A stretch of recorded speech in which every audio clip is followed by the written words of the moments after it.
que nos hable hoy, que sea Él hablando. Amén. Señor, te damos la gloria, toda la honra y la alabanza. Señor, tú sabes, como decía Peter, predicador en el segundo curso, tú sabes dónde estábamos nosotros, de dónde nos sacaste, hasta dónde nos has llevado, Señor. Y como tú sabes, Señor, cómo es nuestro corazón, tú sabes realmente qué mal hay en nuestro corazón o hasta dónde somos capaces de llegar. Señor, nosotros acudimos hoy a tu ayuda, necesitamos que nos hables, que seas tú, Señor, el que pueda hablar, Señor, y que nosotros seamos, Señor, oyentes, Señor, y que no solamente podamos oír, Señor, sino que podamos aplicar lo que tú quieras enseñarnos hoy, Señor.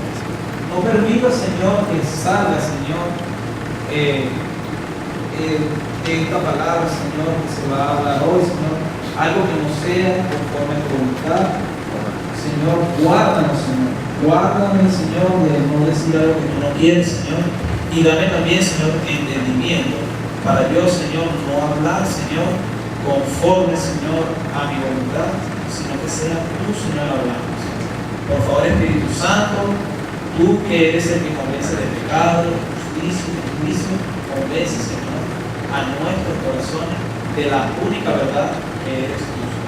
Te damos la gloria, la alabanza en nombre de Jesús. Amén. Bueno, llegaron, no mentira. Estamos increíbles. No, bueno, después comento eso, me voy permitiendo eso. Yo no me gusta el tiempo. Bueno, vamos a comenzar. Como ustedes saben, hemos estado estudiando el libro de Hebreos, como dice allí, allá abajo 16 de Hebreos, me da 40 días de fe. Bueno, a mí me tocó una de las partes y que vamos a partir hoy. Y bueno, antes de comenzar a hablar de eso, quisiera dar un mínimo resumen de lo que se está hablando. Nos hemos pensado lo que sea. Sinceramente, yo en todas las prédicas, algunas partes que yo no tuve muy bien, por lo menos la semana pasada, nosotros me perdí dolor en el horrible y tenía un dolor también aquí en esta zona, y entonces fue como que dos dolores y tuve que salir y no le presté mucha atención a la primera parte de la prédica cuando Miguel estaba con la palabra. Pero bueno, como yo he estado leyendo y estaba investigando y me estaba comunicando con Miguel, pude meterme en el hilo de lo que se viene hablando. Sí recuerdo lo que estuvo hablando Andrés, hablaba Julio, Joseph.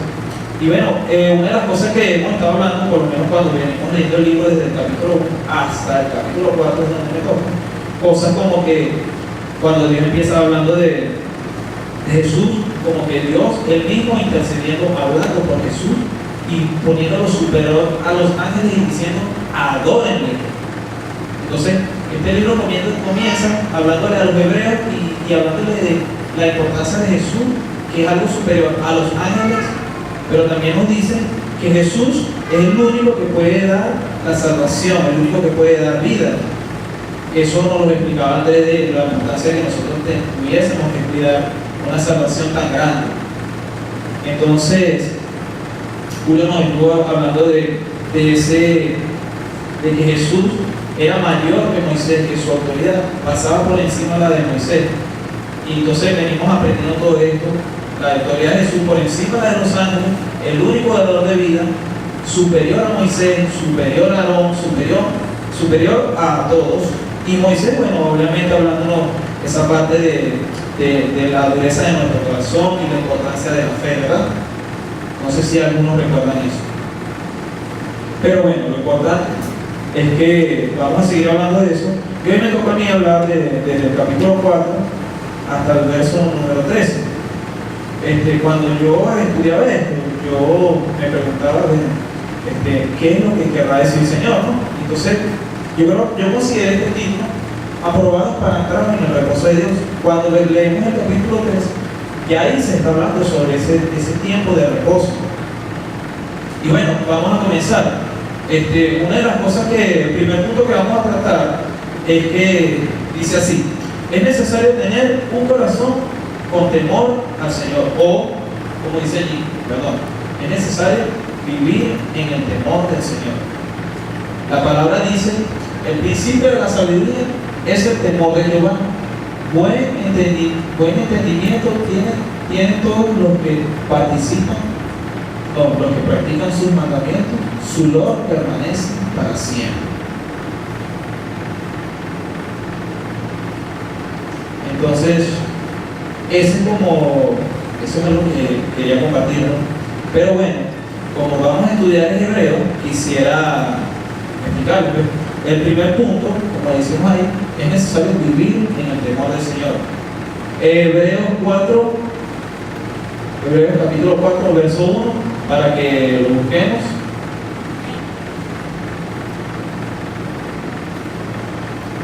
¿Alguien lo lee o yo lo leo? Yo lo leo. Es de la versión de Reina Valera y dice así: temamos pues, no sea que permaneciendo aún la promesa de entrar en su reposo, alguno de vosotros parezca no haberlo alcanzado. Entonces, cuando yo leí esto, me llamó la atención, ¿no?, esta parte que dice temamos, ¿no? Y después dice, pues no sea que permaneciendo aún en la promesa de entrar en su reposo, alguno de nosotros parezca no haberlo alcanzado.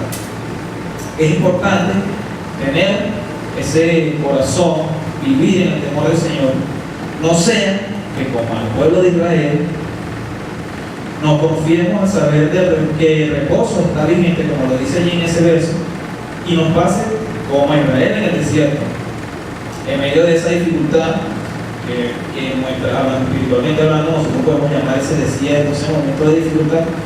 Empiezan a pasar cosas en nuestro corazón y terminemos siendo separados de ese tiempo.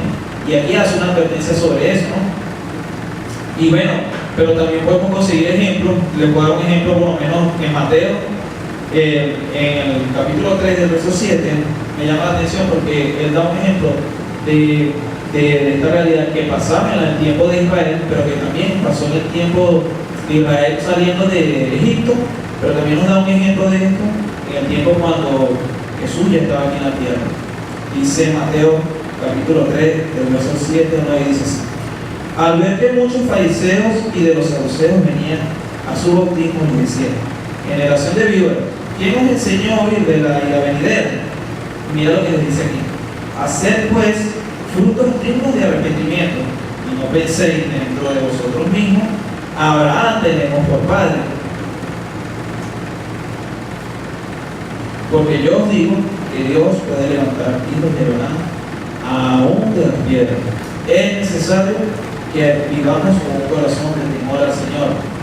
¿Por qué? Porque si no vivimos en un temor al Señor, nos puede pasar esto: podemos llegar a descuidarnos, a confiarnos o a gloriarnos como le pasaba a esta gente, y esto puede ser una causante de que, como dice aquí, parezca no haberlo alcanzado, como lo dice en el verso 1.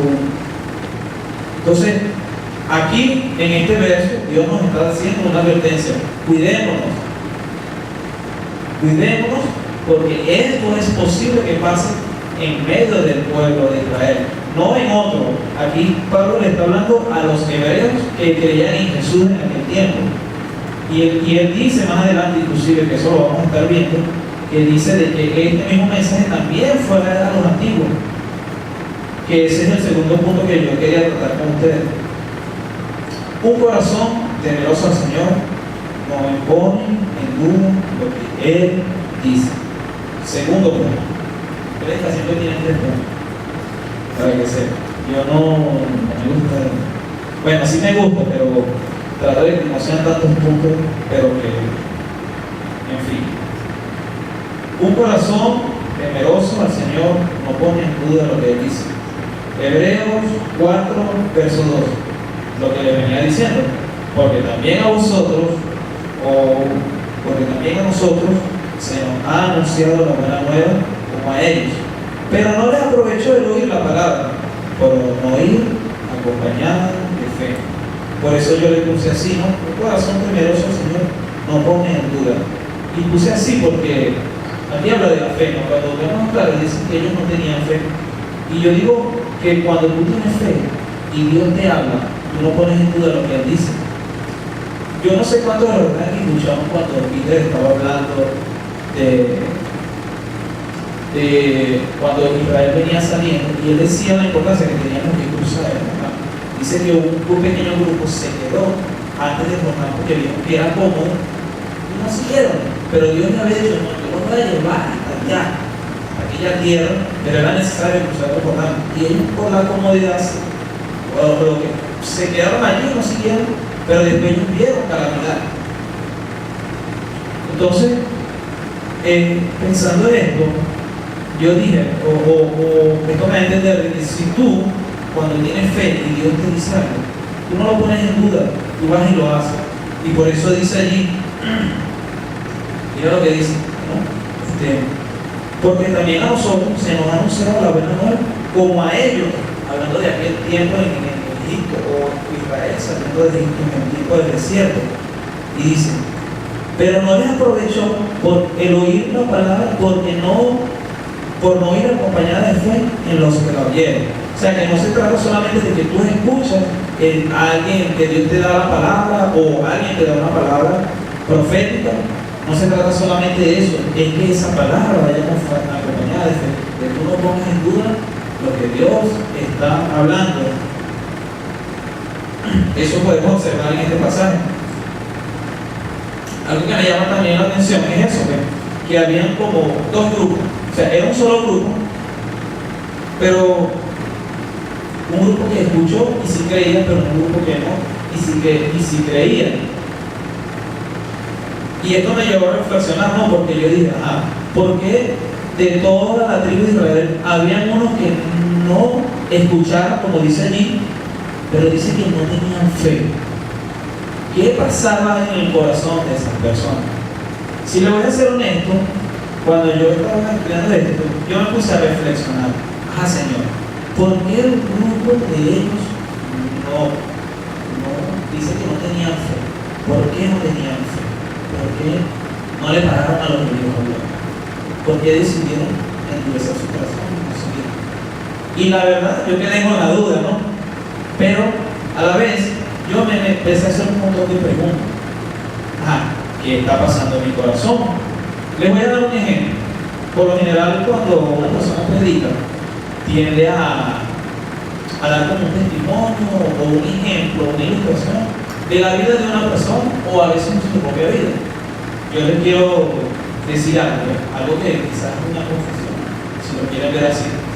A mí muchas veces, muchos momentos me ha pasado que viene una persona y yo estoy orando, y de repente está el culto, la administración, la presencia del Señor, y yo estoy así, Señor, de repente viene alguien y me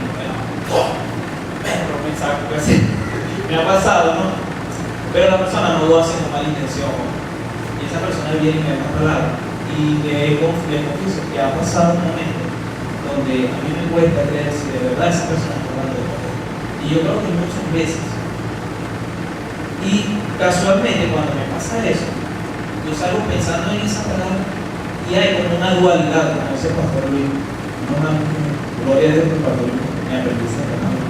Hay una dualidad en mi corazón porque estoy en si creo o no creo, será o no será, me quiere, no me quiere, algo así, no sé. Pero ¿por qué hay esa duda en mi corazón? ¿Será bueno que haya duda en mi corazón? Porque vamos a dar un ejemplo. Supongamos que esa palabra no viene del Señor. Si no viene del Señor, en mí no debe haber duda. El Señor me dice: mira, eso no es lo que yo quiero hablar. Y no tengo dudilla porque yo sé que no es lo que Dios quiere. Pero si hay duda, algo está pasando en mi corazón. O que sea verdad esa palabra que se me fue dada, pero tengo duda en mi corazón, peor todavía. Entonces, yo creo que este punto, aunque mis puntos son muy cortitos, yo creo que es importante. Yo puse una pregunta aquí, por decir algo, por responder algo. ¿Qué está pasando en nuestro corazón? ¿Qué tenemos que perdonar? Otra cosa, ¿por qué ponemos en duda? ¿Ustedes se acuerdan la parábola de los talentos? ¿Cuántos personajes había que fueron que administraban los talentos? Había tres.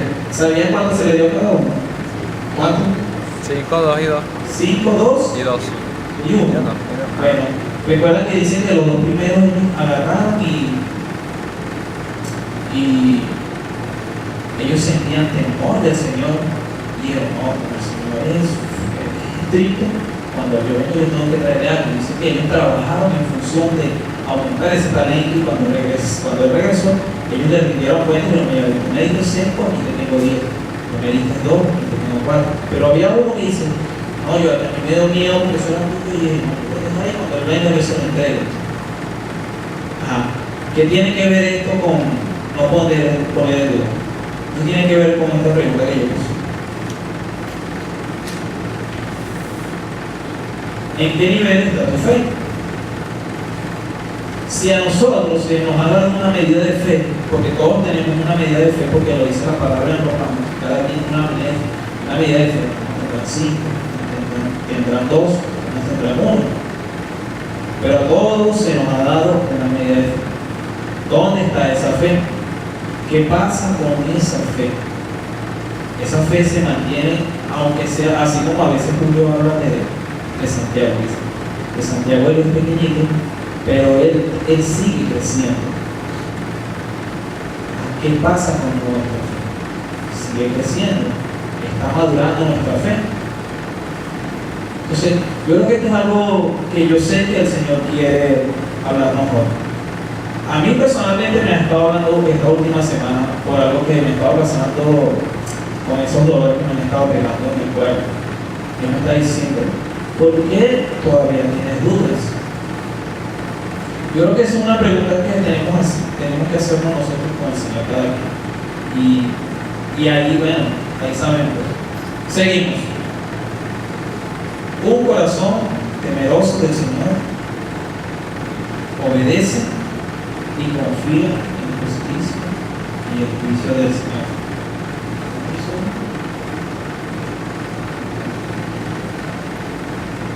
Es un poquito largo ese punto. ¿Por qué puse esto? Hebreos 4, verso 3. ¿Saben que venimos hablando de esto? Dice, pero los que hemos creído entramos en el reposo de la manera que dijo, por tanto, juvenil no entrarán en el reposo, aunque las obras suyas estaban desde la fundación del mundo.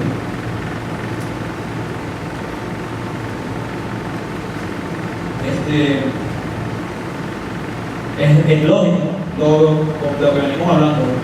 Cuando tú sientes temor a Dios y Dios te da una palabra, tú de una vez no pones en duda lo que está diciendo, como dice la palabra, una fe sin obra, una fe muerta. Nosotros no ponemos en duda y llevamos a cabo lo que el Señor dice. Aquí habla, dice que, pero los que hemos creído entramos en el reposo de la manera que dijo. Por tanto, Judá y Mía no entrarán en el reposo, aunque las obras suyas estaban acabadas desde la fundación del mundo. Ahí dice una cosa, ¿no? Ahí se parten dos cosas. Uno, habla de lo que han creído, entran en el reposo. Y habla también, dice que juró en su vida que no entrarán. ¿Quiénes no van a entrar en su reposo? Obviamente los que no creen.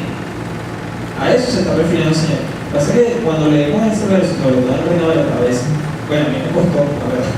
Tuve que ir al origen en algunas cosas para entender esto, pero ahí se está refiriendo cuando Dios dice, por tanto, no entrarán en mi reposo. Él está hablando de ese pueblo que no siente temor a Dios, que no cree en lo que Él dice y por tanto no obedece. Hebreos capítulo 4, verso 4. Porque en cierto lugar se dijo del séptimo día, y reposó Dios de todas sus obras en el séptimo día. Esto está hablando de aquí del Señor, cuando en el principio, cuando Él creó los cielos y la tierra, dice que por 6 días Él creó la tierra, creó los cielos, la tierra, separó el agua de la tierra del agua, creó las plantas, creó los animales, creó el ser humano. Dice que cuando llegó al séptimo día, dice que Él reposó.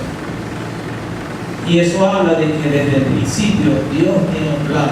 De la misma manera que Dios como un séptimo día para el reposo, así también está establecido un día para nosotros, un tiempo para nosotros. Nosotros ahorita, sí, es verdad, hay cosas difíciles, hay circunstancias que no nos agradan. Nosotros estamos, no sé, qué día de Dios, el quinto día, sexto día, no sé. Pero nosotros vamos hacia algo, diría Vladimir, al Shabbat, al sábado, al séptimo día. Nosotros vamos en esa dirección. Pero los que creen, los que no creen se quedan. Porque como no creen, no tienen temor.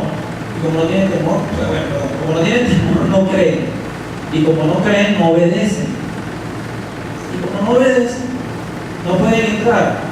Pero eso habla también de la importancia de que sí está establecido ese tiempo de reposo. Sí, es verdad, ahorita estamos como estamos, están pasando las cosas, está la dificultad, la tribulación. Pero nosotros tenemos que vivir en el reposo del Señor. Sí, es verdad, hay dificultades, pero cuando nosotros estamos en Él, no hay cosa que nos pueda afectar. Seguimos. Y otra vez dijo, no entrarán en mi reposo. Eso es Hebreo, el verso 5. Por tanto, puesto que falta que algunos entren en Él, y aquellos a quienes primero se les anunció la buena nueva, no entraron por causa de desobediencia, lo que veníamos hablando hace un momento. Y afirman, si tú no crees, si no sientes temor, no crees, no obedeces. Y mira lo que ocurre.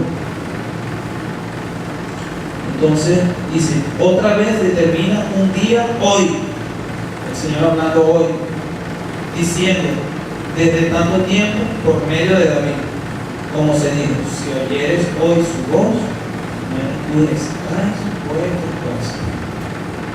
¿Qué quiere decir? Bueno, que Dios ha establecido ese tiempo de reposo para los que creen. Por eso es necesario que nosotros empecemos a ver qué está pasando en nosotros.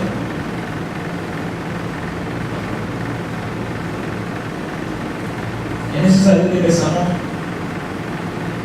empecemos a revisar, como dice la palabra, que el Señor escudriñe en nuestro corazón y ver qué está pasando, qué puede estar estorbando para que nosotros no podamos entrar en ese reposo.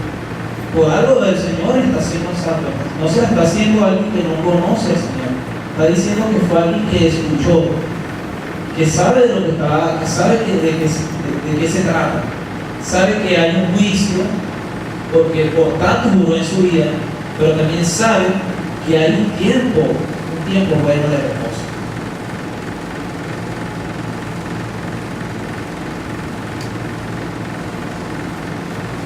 Mira lo que dice Hebreos del 8 al 10, el verso capítulo 4 del 8 al 10. Porque si Josué les hubiera dado,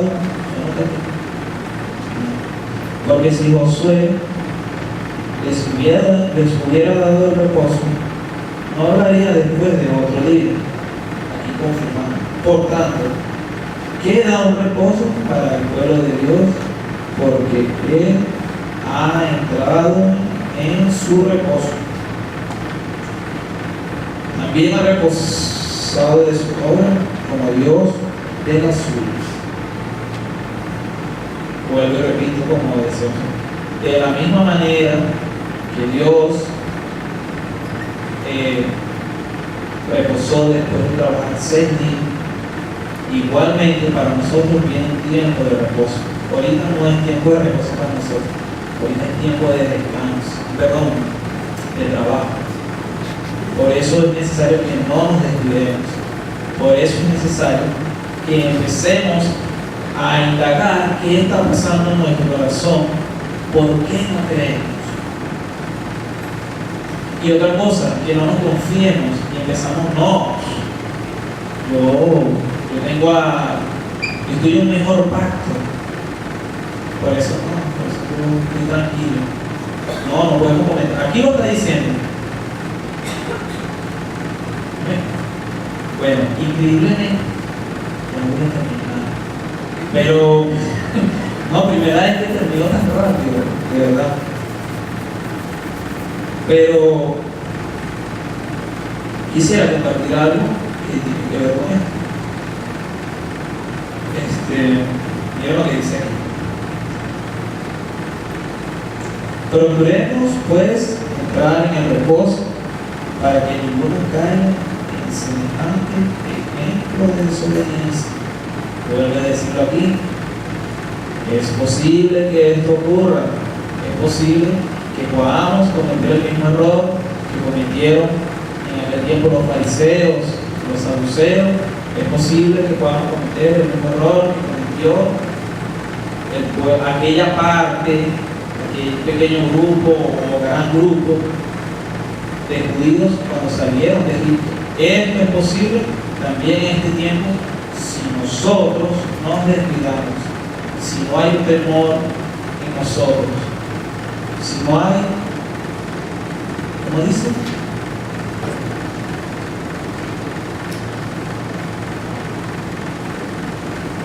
Una vida con temor al Señor, una vida de obediencia al Señor.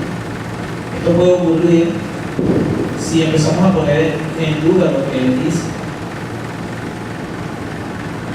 Una vida de desobediencia. ¿Por qué me cuesta tanto aceptar cuando se me da una orden? ¿Por qué me cuesta tanto? ¿Por qué siempre me quejo? ¿Por qué siempre pasa eso? Alguien decía, ¿no? Eso me lo dijo una mujer. Yo no sé qué opinan ustedes de eso. Ella me dijo, yo tengo que pedirle perdón al Señor porque mi mamá cada vez que ella me da una orden que vaya a hacer algo, yo le digo, ya va mamá, espérate. Y yo voy y lo hago, pero no lo hago cuando ella me dice. Y ella decía que tenía que pedirle perdón al Señor porque ella sentía que estaba desobedeciendo. Cuando la mamá le habló, ella no se sujetó y obedeció, sino que lo hizo cuando le dio la gana. Y ella entendía de que si ella hacía las cosas cuando ella le daba la gana, ella no estaba obedeciendo. La verdad, cuando yo escuché eso, le dije, raro, yo no había pensado que Dios es así. Cuando Dios habla, hay que hacerlo. ¿Amén? Y bueno, para terminar,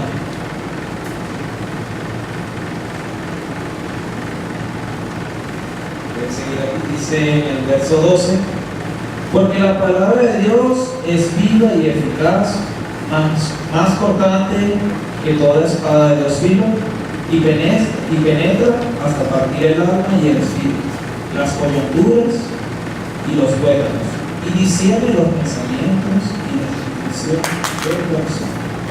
Y no hay cosa creada que no sea manifiesta en su presencia. Antes bien, todas las cosas están desnudas y abiertas a los ojos de aquel a quien tenemos que dar cuenta. Amén. Bueno, ¿cuántos recuerdan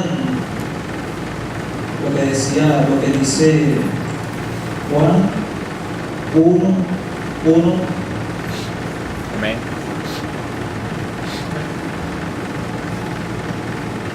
En el principio era el Verbo, y el Verbo era con Dios, y el Verbo era Dios.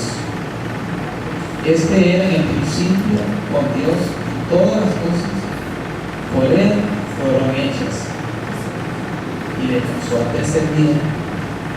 Y sin Él, nada de lo que ha sido hecho, fue hecho. Amén. Amén. Y el verbo, hay una traducción al griego que significa el logos. Dice, y el logos, en el principio era el logo, y el logo era con Dios, y el verbo era Dios. La palabra logos significa palabra, o el verbo. Esa es una traducción. Este era en el principio y todas las cosas por Él, y sin Él nada de lo que ha sido hecho fue hecho. ¿Ven tan claro que yo le parafraseé después de que hicieron todas las cosas fueron hechas? descansó ese mismo día, ¿verdad? Bueno, miren lo que dice esto. Hebreos capítulo 4, verso 12, dice: porque la palabra de Dios es viva y eficaz. Porque el Logos de Dios es vivo y eficaz, más cortante que toda espada de dos filos, y penetra hasta partir el alma y el espíritu, minúscula, y penetra hasta partir el alma, y las coyunturas y los tuétanos, y discierne los pensamientos y las intenciones del corazón.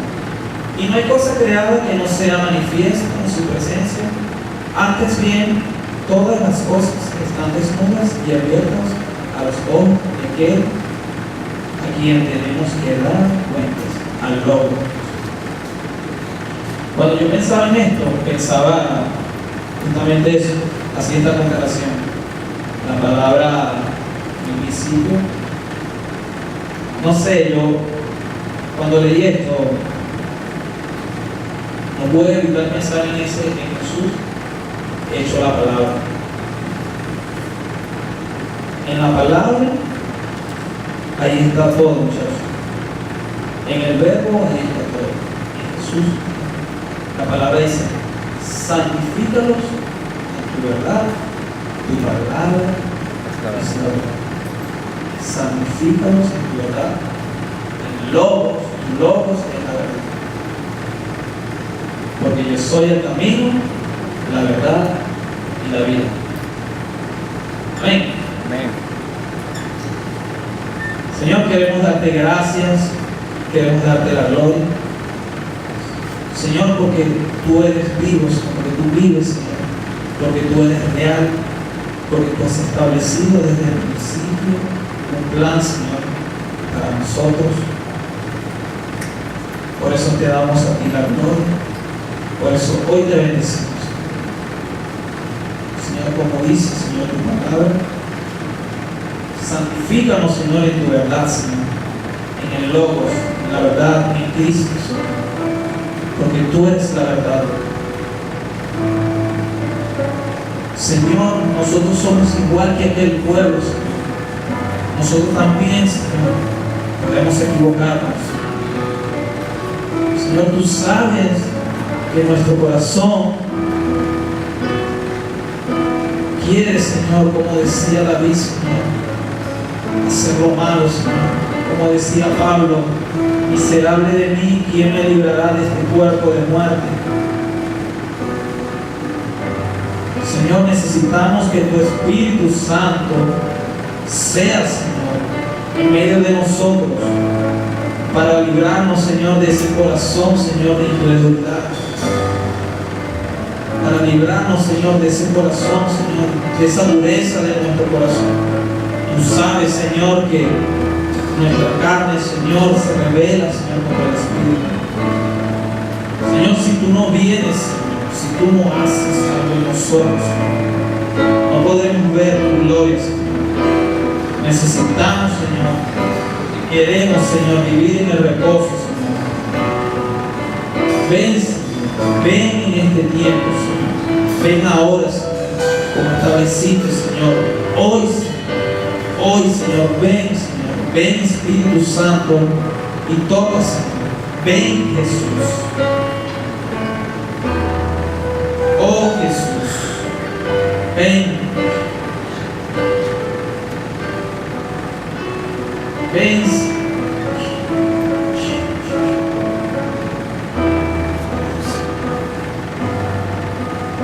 Tú sabes.